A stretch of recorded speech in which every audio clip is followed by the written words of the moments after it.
दोस्तों नमस्कार, मैं हूं विनीता यादव।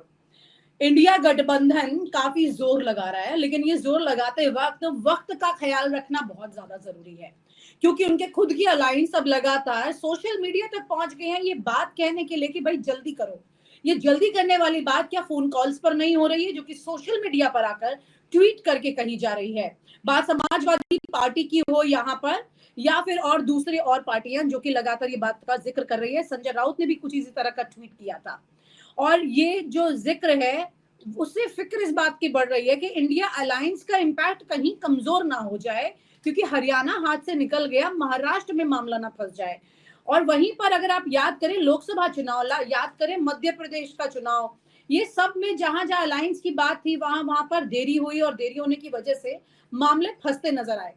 यहीं पर अगर उपचुनाव उत्तर प्रदेश की बात करें तो वहां पर कुछ बन रही है तस्वीर की समाजवादी पार्टी कांग्रेस को 2 सीटें या 3 सीटों का जिक्र आ रहा है सामने, जो देने को तैयार है। वहीं पर अगर हम बात करें महाराष्ट्र में, तो वहां 12 सीटें वो मांग रहे हैं। और संजय राउत, और अगर उधर बात करें मतलब शिवसेना की, जिस तरह मतलब माफ कीजिएगा उद्धव ठाकरे वाली शिवसेना की मैं जिक्र करूं तो तमाम तरह की तस्वीरें। हमारे साथ वरिष्ठ पत्रकार संतोष भारतीय जी जुड़ रहे हैं। वो इस पॉलिटिक्स की नब्ज को बहुत गहराई से जानते हैं, समझते हैं। और सर के साथ ये बातें बिल्कुल साफ हो जाएंगी इनकी चर्चा के साथ में कि ये सब कुछ क्या घट रहा है। सर, अब आम जनता एक सिंपल लाइन सोचकर चलती है कि भाई हरियाणा में उम्मीद कर रहे थे वो मैजिक राहुल गांधी का और इंडिया अलायंस का और बाकी विपक्ष के नेता जो तीसरे नंबर पर आ गए, कोई 5वें नंबर पर आ गए, तो ये सारी चीजें यहाँ पर धराशायी हो गई हरियाणा में। अब लोगों का मोह भंग हो जाता है, वो सोचते हैं कि महाराष्ट्र भी इनके बस की अब है कि नहीं, क्योंकि लोकसभा गया, अब जो आ रहा है उस पर लोगों की नजर है। सर, विनीता जी, सबसे बड़ी चीज ये है कि जो सवाल आपने उठाया है, ये सवाल सारे देश के लोग उठा रहे हैं। वो सारे लोग उठा रहे हैं जो सत्ता प्रतिष्ठान से नाखुश हैं, जो जिनका मानना है कि सत्ता प्रतिष्ठान के मुकाबले अगर विपक्ष मजबूती से नहीं खड़ा होता है तो नतीजा ये होगा कि सत्ता बिल्कुल बेलगाम हो जाएगी। ये लोकतंत्र की बुनियादी परिभाषा है। इसलिए हम सत्तारूढ़ दल की बात तो नहीं करते, क्योंकि वो तो हमने देखा है कि पूरे 12 महीने 5 साल चुनाव के मूड में ही रहते हैं। इसलिए वो उसी की कोशिश करते हैं, लोगों के प्रति उनका ध्यान कम है। अब सवाल विपक्ष का है और इसमें सबसे बड़ी जिम्मेदारी राहुल गांधी की है, क्योंकि वो लोकसभा में भी विपक्ष के नेता हैं, सबसे बड़ी पार्टी के भी नेता हैं। अब उनकी परेशानी ये है विनीता जी, कि वो संवाद नहीं करते हैं विपक्ष के बाकी नेताओं से। कहीं सामने तो दिखाई नहीं देता है, पीछे भी खबर नहीं आती, क्योंकि आप भी इस पत्रकारिता में बहुत सीनियर हैं और थोड़ा बहुत मैं भी जानता हूं। तो हमारे पास कोई खबर नहीं है कि राहुल सर आप तो गांधी की बहुत कभी जानते किसी हैं, और आप विपक्ष। ये जानते हैं कि राहुल गांधी ऐसा क्यों कर रहे हैं, आप बता दीजिए। जब राहुल गांधी इतना सीरियस है तो आप ये बात खोल दीजिए कि ये बात क्यों नहीं संजीदगी से वो ले पा रहे हैं। देखिए, हकीकत यह है कि राहुल गांधी किसी बात को संजीदगी से नहीं लेते। राहुल गांधी दरअसल ऐसे विपक्ष के नेता हैं जिन्हें लोग कहते हैं कि किस्मत से आपको विपक्ष का नेता का पद मिल गया है। क्योंकि राहुल गांधी जितनी चीजें बोलते हैं वो कहीं न कहीं कोई ऐसी चीज छोड़ देते हैं जो उनके गले में पड़ जाती है, जिसकी फिर उन्हें सफाइयाँ देनी पड़ती है, चाहे वो विदेश में बोले या देश में बोले। लेकिन आज चूंकि समय ने राहुल गांधी को एक अवसर दिया है और राहुल गांधी उस अवसर का फायदा नहीं उठा पा रहे हैं, ये सबसे बड़े दुख की बात है। और यही देश के वो लोग जो लोकतंत्र को मजबूत होते देना चाहते हैं, देखना चाहते हैं, उनकी भी यही परेशानी है जो मेरी परेशानी है। उनकी उनका संवाद अखिलेश यादव से जितना होना चाहिए, क्योंकि उत्तर प्रदेश बहुत बड़ा राज्य है, वहां जी, उनका संवाद उनसे नहीं है। उनकी ममता बनर्जी से बात होनी चाहिए, ममता जी से उनकी बात नहीं है। उनकी उद्धव ठाकरे से बात तो होनी क्या चाहिए। राहुल गांधी वो वन मीडिएटर्स के थ्रू बात करते हैं, डायरेक्ट बात नहीं करते? अभी तक तो यही लग रहा है कि वो सिवाय सीधे बात करने के मीडिएटर भी ऐसे, कि जब ममता बनर्जी का किस्सा शायद आपको पता होगा, उनके यहाँ से उनके एक विद्यार्थी नाम के सज्जन हैं उनकी टीम में, उन्होंने ममता जी को फोन किया कि ममता जी होल्ड कीजिए, राहुल जी आपसे बात करना चाहते हैं। ममता जी ने जी, फोन रख दिया और उन्होंने सोनिया गांधी से शिकायत की कि राहुल गांधी को अगर मुझसे बात करनी है तो खुद फोन पे आकर के मुझे कॉल करें, मैं होल्ड करूं और तब वो लाइन पे आए मैं बात करूं। ये मेरी मेरी पोजीशन नहीं है। राहुल गांधी के यहाँ से उनकी टीम में से यही सारी चीजें होती हैं जिनको देख करके विपक्ष के नेता पिनक जाते हैं। अब शरद पवार से उनकी जितनी आत्मीय बात होनी चाहिए महाराष्ट्र के चुनाव को लेकर के वो नहीं हो रही है, उनकी उद्धव ठाकरे से बात नहीं हो रही है, उनकी कांग्रेस के नेताओं से भी बात नहीं हो रही है। कांग्रेस पार्टी महाराष्ट्र में कहाँ है, क्या कर रही है, कितने उसके उम्मीदवार हैं, कुछ पता नहीं। लोग चारों तरफ दर दर भटक रहे हैं कि कहीं कुछ पता तो चले तो हम अपना कैंपेन शुरू करें। लेकिन मुझे लगता है कि हमेशा वही होगा जो हरियाणा में हुआ कि नॉमिनेशन की डेट आ जाएगी और आपके कैंडिडेट अनाउंस होंगे, और और जो ऐसे ही उत्तर अरविंद प्रदेश में भी केजरीवाल किया के था साथ उन्होंने, अजय राय को बीच में लेके काफी मामला बिगड़ गया था, फिर प्रियंका गांधी ने अखिलेश यादव को फोन किया था, सेम ही सिचुएशन वहां हुई थी। रीता जी, उससे बड़ी चीज यह है कि जो हरियाणा में हुआ कि आखिर जी आखिर तक आपने आम आदमी पार्टी को इस धोखे में रखा कि हम तुमसे बात कर रहे हैं, तुमसे बात कर रहे हैं। हमारी खबर के हिसाब से अरविंद केजरीवाल की इसमें गलती कम थी। अरविंद केजरीवाल आखिर आखिर तक इंतजार करते रहे कि आप अपनी सीटें बताइए, पर परसों नॉमिनेशन शुरू होने और आज आप नहीं बता रहे हैं और कह रहे हैं कि हम बात कर रहे हैं, तो बात क्या कर रहे हैं आप? तो उन्होंने सारे उम्मीदवार खड़े कर दिए और हरियाणा का चुनाव देखिए, जितने लोग हारे उनमें अरविंद केजरीवाल के उम्मीदवारों का बहुत बड़ा रोल है। 2000, 3000, 5000 जो उन्होंने काटे लोगों ने, वो कांग्रेस के गले की हड्डी बन गए। हरियाणा में आप हार गए और हरियाणा में आप इतने ओवर कॉन्फिडेंस में थे कि आपको कुछ लगा ही नहीं कि आप अपने कैंडिडेट से भी बात करनी चाहिए। एक विनेश फोगाट के को खड़ा करने के लिए आपने पूरा, हालांकि विनेश फोगाट को आपको कैंपेन में रखना चाहिए था, उसको जी, राजसमंद भेज देते अगर बिल्कुल जीत ठीक बात आपके कही सर आप आपने। कुछ, लेकिन वो आपने नहीं किया। तो कुल मिला के राहुल गांधी जी के नेतृत्व के ऊपर मेरे जैसे लोगों को तो थोड़ी सी शंका है, क्योंकि हमने जब ऐसे लीडर्स को देखा है, राहुल गांधी के पिताजी को ही देखा है हमने, राजीव गांधी को, वो लोगों से बात करते थे, फोन करके बातचीत करते थे। यहाँ तक कि आपको ध्यान होगा कि अटल जी तक ने कहा कि मेरी जान बचाने का श्रेय अगर किसी को है तो राजीव गांधी को है। वो लीडर अपोजिशन थे, उनके पास पैसा नहीं था, हिंदुस्तान में इलाज नहीं हो सकता था, राजीव जी ने उनको विपक्ष का नेता बना करके यूएन में भेज दिया, भारतीय प्रतिनिधिमंडल का, और उनसे कहा कि 4 महीने आप वहीं रहिए और इलाज कराइए अपना। अब सोचिए, ऐसे बाप का बेटा अगर वो इस नशे में रहे कि मैं अभी भी प्रधानमंत्री हूँ, तो वो विपक्ष का नेता काहे को हुआ? उसने सड़क के ऊपर, कोई विपक्ष का नेता होने के बाद क्या देश में सड़क के ऊपर उन्होंने किसी कॉल, जनता का कॉल दिया? इतनी समस्याएं हैं, लोगों के धरना प्रदर्शन कराए, पार्टी को रिवैम्प किया, पार्टी खड़ी करने के बारे में कुछ उन्होंने खड़गे जी को बताया। खड़गे जी तो हमने सुना है कि बैठे रहते हैं कि जब केसी वेणुगोपाल उनसे कुछ कहेंगे तब वो करेंगे। अब ये हाल अगर है, और केसी वेणुगोपाल का रोल जो हरियाणा में रहा है, उसको लेकर के हरियाणा पार्टी में ही बहुत चिंगोइयां हुई हैं। तो मैं कांग्रेस का की खिलाफत नहीं कर रहा हूँ विनीता जी, लेकिन अखिलेश यादव के साथ अगर आपकी वार्ता नहीं है और अखिलेश यादव को महाराष्ट्र में अपने कैंडिडेट पहले अनाउंस कर देने पड़ रहे हैं कि आप इतनी देर कर देंगे कि उनके कैंडिडेट के लिए प्रचार का कोई वक्त ही नहीं रहेगा, तो इसका मतलब यह है कि आप वही गलती जो आपने पहले यूपी में की, फिर हरियाणा में की, लोकसभा में की, अब महाराष्ट्र में करने जा रहे हैं, और शायद कल आप बिहार और झारखंड में भी करेंगे ये। इसलिए मेरा कहना है तो कि सर कांग्रेस कांग्रेस के नाव में तो जो अपना, भी सवार होगा वो डूब सकता है फिर। अब ये मैं नहीं कह सकता कि डूब सकता है, क्योंकि देखिए इसमें दो स्थितियां हैं।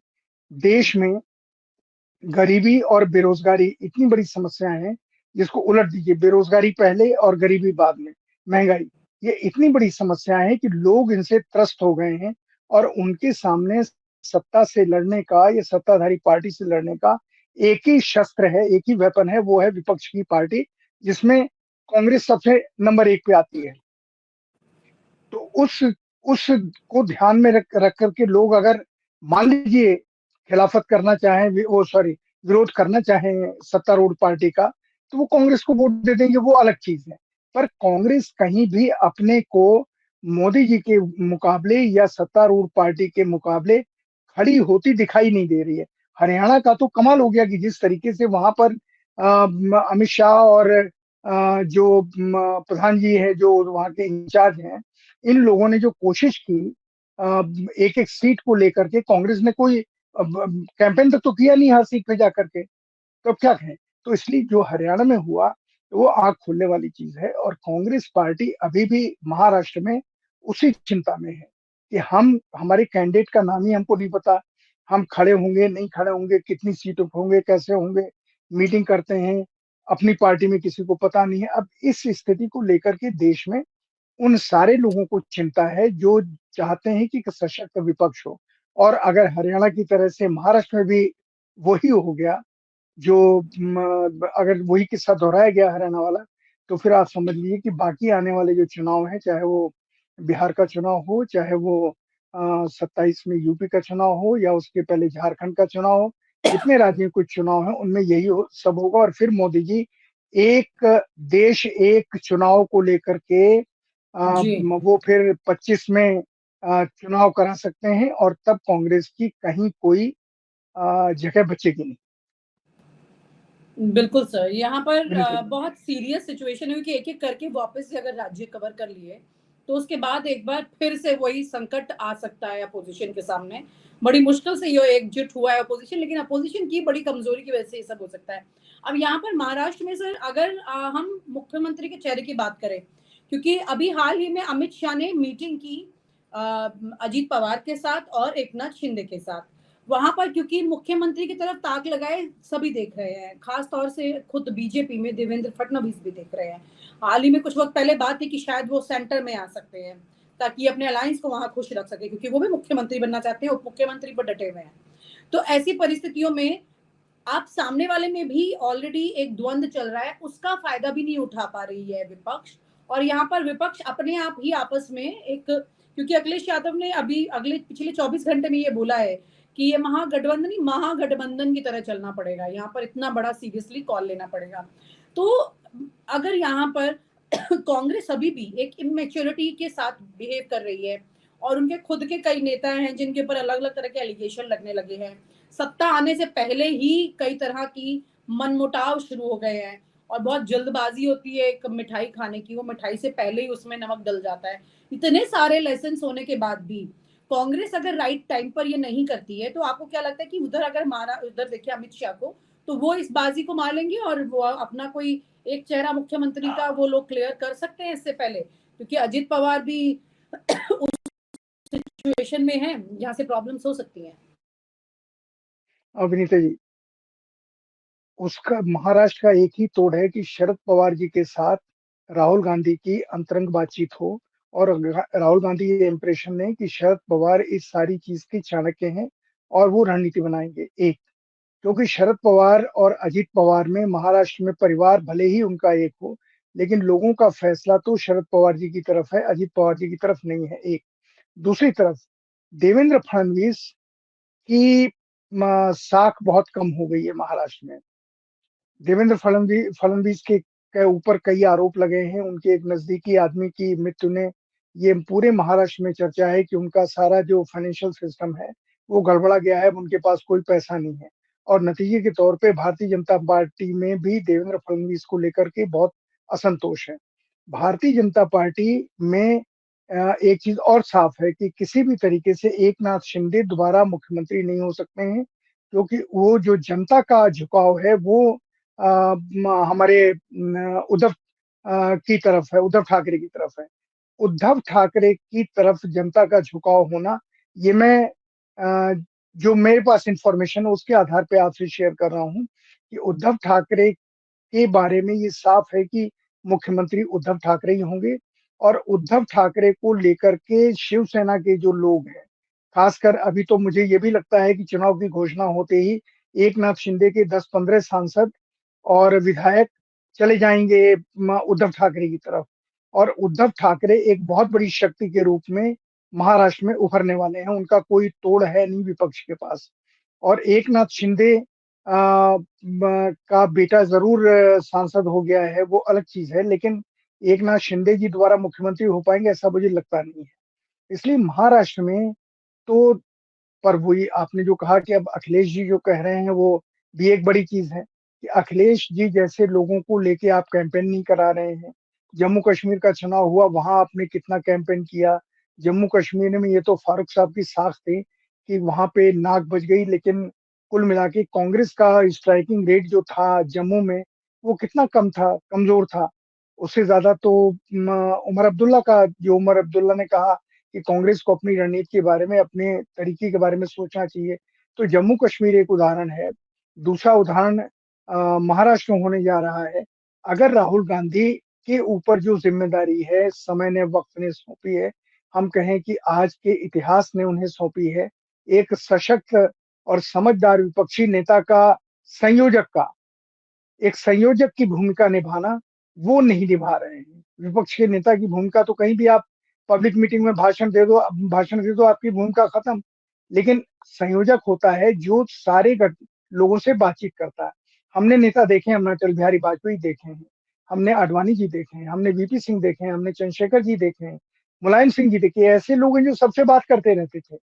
अपने विपक्षी हैं उनसे भी बात करते रहते थे, चाहे वो वामपंथी हों, साम्यवादी हों या भारतीय जनता पार्टी के या जनसंघ के लोग हों। ये मैंने देखा है, इन लोगों से ये बात करते रहते थे, तो इनमें कभी खटास नहीं आती थी। आज तो हाल ये है कि अगर अखिलेश यादव की और राहुल गांधी की कोई बात हो रही है तो आपस में हा हा हू भले ही हो गई हो, मुझे नहीं पता, लेकिन पब्लिक डोमेन में तो यह है कि इनमें कोई संवाद ही नहीं है। तो उत्तर प्रदेश में जो नीचे वर्कर है, उसको एक रात में आप चाहें कि वो आपके साथ खड़ा हो जाए और आपके उम्मीदवारों को वोट दे दे, ये संभव है नहीं। अखिलेश जी भी महाराष्ट्र में, उनको कहना चाहिए आगे प्रचार करने के लिए। अखिलेश जी ने अपने जितने कैंडिडेट अनाउंस किए हैं उनमें सारे उन्होंने माइनॉरिटी के लोग या मुस्लिम समाज के लोगों को खड़ा किया है।